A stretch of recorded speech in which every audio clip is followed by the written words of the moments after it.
Issue ಇರಬೇಕು. ಕೇಳಿಸ್ತಾ ಇಲ್ಲ ನಿಮ್ಮ ವಾಯ್ಸ್, ನಾನು ಕೇಳಿಸ್ತಾ ಇಲ್ಲ, ಮತ್ತಷ್ಟು ಮಾತಾಡಿಸ್ತೀನಿ. ನಾಗೇಂದ್ರಗೆ ಒಂದು ಪ್ರಶ್ನೆ ಇತ್ತು. ನಾಗೇಂದ್ರ ಅವರೇ, ಸಂತೆಗೆ ಒಂದು ಕುದುರೆಗೆ 28 ಲಕ್ಷ ಅಂತ ಹೇಳಿದ್ರೆ 18 ಲಕ್ಷ ಜೇಬಲ್ಲಿ ಇಟ್ಕೊಂಡು ಹೋದರೆ ಕುದುರೆ ಸಿಗಲ್ಲ ನಿಮಗೆ. ಆಯಿತು, ಇನ್ನೊಬ್ಬರು ನಂಬ್ಕೊಂಡಿದ್ರಿ ಒಂದು 5-6 ಲಕ್ಷ ಕೊಡ್ತಾರೇನೋ ಸಂತೆಲ್ಲ ಕುದುರಿಸೋಣ ಅಂದರೆ ಅದು ನಿಮ್ಮ ಕೈಲಿ ಆಗಲಿಲ್ಲ. ಅದು ಎಷ್ಟು ಮಟ್ಟಿಗೆ ಎಫೆಕ್ಟಿವ್ ಆಗಿ ಮಾಡಿದರೆ ನನಗೆ ಗೊತ್ತಿಲ್ಲ. ಮೋರ್ ಓವರ್, ಕುಮಾರಣ್ಣನೇ ರೂಲಿಂಗ್ ಪಾರ್ಟಿಲಿದ್ರು ಅಂದ್ಕೊಳ್ಳಿ, ಸಪೋಸ್ ಕುಮಾರಸ್ವಾಮಿ ಅವರು ಸಿ ಎಂ ಆಗಿದ್ರು ಅಂದಾಗ ರೂಲಿಂಗ್ ಪಾರ್ಟಿ ಫೇವರ್ ಆಗಿ ಮತಗಳಾಗಬಹುದೇ ಹೊರತು ಅಪೋಸಿಷನ್ ಪಾರ್ಟಿ ನನಗೇನೋ ಸಿಕ್ಕಿಬಿಡುತ್ತೆ, ಇಂದು 2 ವರ್ಷ ಕಾದ್ರೆ ನನಗೇನೋ ಸಿಕ್ಬಿಡುತ್ತೆ, ಈ ಮೆಂಟಾಲಿಟಿಯ ರಾಜಕಾರಣ ಇವತ್ತಿಗೆ ನಡೀತಾ ಇಲ್ಲ.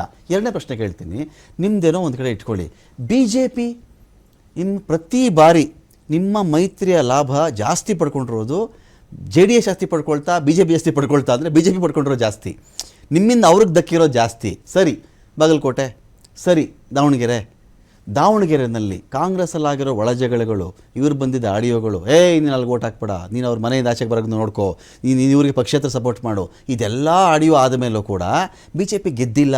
ನಿಮ್ಮ ಸಹಕಾರ ಇದೆ, ಕಾಂಗ್ರೆಸ್ ಒಳಜಗಳದ ಲಾಭ ಇದೆ ಅಂದರೂ ಕೂಡ ಸಮರ್ಥನ ಸೋಲ್ಸೋಕ್ಕಾಗಿಲ್ಲ ಅಂತ ಬಂದಾಗ ನೀವು ಮತ್ತು ಬಿ ಜೆ ಪಿಯವರು ಕೂತ್ಕೊಂಡು ಗಂಭೀರವಾಗಿ ಯೋಚನೆ ಮಾಡುವ ಕಾಲ ಅಲ್ವಾ?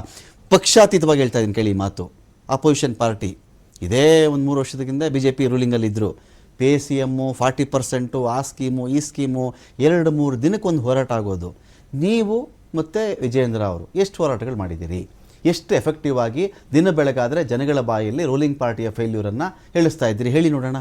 ನಿಮ್ಮಲ್ಲೇ ಸಮನ್ವಯತೆ ಇಲ್ಲಪ್ಪ ಸರ್. ಇವತ್ತು ನೀವು ಏನು ಜೆ ಡಿ ಎಸ್ ಬಗ್ಗೆ ಹೇಳ್ತಾ ಇದ್ರೆ, ಇವತ್ತು ನಮ್ಮ ಹತ್ರ ಅಂಕಿಅಂಶಗಳು ಇರಲಿಲ್ಲ. ನಮ್ಮ ಹತ್ರ ಇತ್ತು 18 ಸೀಟು, ನಮ್ಮ ಹತ್ರ ಇತ್ತು 18 ಸೀಟು. ಮತ್ತು ಏನು ನಾವು J D S B J P ಜೊತೆ ಮೈತ್ರಿ ಮಾಡ್ತಾ ಇದ್ವಿ, ಅಲ್ಲಿ ನಮ್ಗೆ ಸಹಕಾರ ಕೊಡ್ತೀವಿ ಅಂತಂದ್ರು. ಆದರೆ ಕೂಡ ನಮಗೆ ಶಾರ್ಟೇಜ್ ಬರ್ತಾ ಇತ್ತು. ಕಂಪ್ಲೀಟ್ ಅಲ್ಲಿ ಶಾರ್ಟೇಜ್ ಆಗ್ತೈತಿ. ಈಗ ನಮಗೇನು ಬಿ ಜೆ ಪಿ ಕೊಟ್ಟಿರೋ ಒಂದು 6 ಕೊಡ್ಬೋದಾಗಿತ್ತಾ, 24 ಆಗ್ತೈತೆ. ನಮಗೆ ಬೇಕಾಗಿರೋದು 28. ಈ ಪ್ಲೇಸ್ ಏನು ಇಂಡಿಪೆಂಡೆಂಟ್ ಅವು ಇದಾವೆ ಅಂತ ಅದೊಂದು 5. ಸೊ ಡಿಪೆಂಡೆಂಟ್ ಆಗಿ ಒಂದು ಆತ್ಮಸಾಕ್ಷಿಯಾಗಿ ಹಾಕ್ಬೋದು ಜೆ ಡಿ ಎಸ್ಗೆ ಅನ್ನೋದು ಒಂದು ನಿರೀಕ್ಷೆ ಇತ್ತು. ಒಂದ್ ನಿಮಿಷ ಸರ್, ಇವತ್ತು ಒಂದು ಕ್ಷೇತ್ರದ ಎಲೆಕ್ಷನ್ ನಿಂತ್ಕೊಬೇಕಾದ್ರೆ ಬಿಜೆಪಿ ಕ್ಯಾಂಡಿಡೇಟ್ ನಿಂತ್ಕೊಂತಾರೆ, ಜೆ ಡಿ ಎಸ್ ಕ್ಯಾಂಡಿಡೇಟ್ ನಿಂತ್ಕೊಂತಾರೆ, ಕಾಂಗ್ರೆಸ್ ಕ್ಯಾಂಡಿಡೇಟ್ ನಿಂತ್ಕೊಂತಾರೆ. ಪ್ರತಿಯೊಬ್ಬರಿಗೂ ಹಂಬಲ ಏನು, ನಾನು ಗೆಲ್ತೀನಿ, ನಾನು ಕೆಲಸ ಮಾಡಿದ್ದೀನಿ, ನಾನು ಜನಕ್ಕೆ ಹತ್ರಕ್ಕೆ ಹೋಗ್ತೀನಿ, ನಾನು ಕೇಳ್ಕೊಂತೀನಿ, ಮನೆ ಮಕ್ಳಿಗೆ ಹೋಗ್ತೀನಿ, ಅಂಗ್ಲಾಜ್ ಬೇಡ್ಕೊಂತೀನಿ, ಅವ್ರಿಗೋಗಿ ಸೇವೆ ಮಾಡ್ತೀನಿ, ಜನ ಸೇವೆ ಮಾಡ್ತೀನಿ ಅಂತ ಕೇಳಿ ಪ್ರತಿಯೊಬ್ಬರು ಕೂಡ ಮನೆ ಮಕ್ಳಿಗೆ ಹೋಗ್ತಾರೆ. ಅದೇ ಗೆಲ್ಲೋದು 3 ಕ್ಯಾಂಡಿಡೇಟ್ 3 ಗೆಲ್ಲಲ್ಲ, ಒಂದೇ ಕ್ಯಾಂಡಿಡೇಟ್ ಗೆಲ್ಲೋದಲ್ಲಿ ಅಂತ ಒಂದು ಸಂದರ್ಭ. ಇಂಥ ಒಂದು ಸಂದರ್ಭದಾಗ ನಾವು ಕೂಡ ನಮ್ಮ ಕ್ಯಾಂಡಿಡೇಟ್ ಜನ ಓಟ್ ಹಾಕಿದ್ರೆ ಬೇರೆ ಪರಿಸ್ಥಿತಿ ಜನ ಓಟ್ ಹಾಕಿದ್ರೆ ಬಿಟ್ಬಿಡಿ, ನಾನು ಒಪ್ಕೋತೀನಿ ಅದನ್ನ. ಜನ ಓಟ್ ಹಾಕ್ತಾರಲ್ಲಪ್ಪ, ಜನ ಓಟ್ ಹಾಕಿದ್ರೆ ರೂಲಿಂಗ್ ಪಾರ್ಟಿ ಹಾಕ್ಬಿಡ್ತಾರೆ. ನಿಮ್ಮ ಪಾರ್ಟಿಯವ್ರು 4 ಜನ ಅಲ್ಲಿ ಓಟ್ ಹಾಕುವಂತ ಈ ವಿಚಾರ ಬರ್ತೀನಿ. ಜನತಾ ತೀರ್ಪು ಆಗಿರುತ್ತೆ. ಇವತ್ತೇನು ಪರಿಷತ್ ಎಲೆಕ್ಷನ್ ಅಲ್ಲಿ ನಮ್ಮಲ್ಲಿ 18 ಇತ್ತು, 6 ಬಿಜೆಪಿಯಲ್ಲಿ ಇತ್ತು, 5 ಇಂಡಿಪೆಂಡೆಂಟ್ ಇತ್ತು. ಸೊ ನಮಗೊಂದು ಕ್ಯಾಂಡಿಡೇಟ್ಗೆ 28 ಬೇಕಾಗಿತ್ತು. ಸೊ ನಮ್ದು ಒಂದು ನಿರೀಕ್ಷೆ ಇತ್ತು, ಯಾಕಂದ್ರೆ ನೊಂದಿರುವಂತ 5 ಜನ ಕ್ಯಾಂಡಿಡೇಟ್ಗಳು ಇಂಡಿಪೆಂಡೆಂಟ್ ಆಗಿದ್ದಾರೆ. ಮೈತ್ರಿಯಲ್ಲಿ ಬಿಜೆಪಿಯಲ್ಲಿ ನಮ್ಗೆ 6 ಜನ ಸಪೋರ್ಟ್ ಇದೆ, ನಮ್ದು 18 ಇದೆ.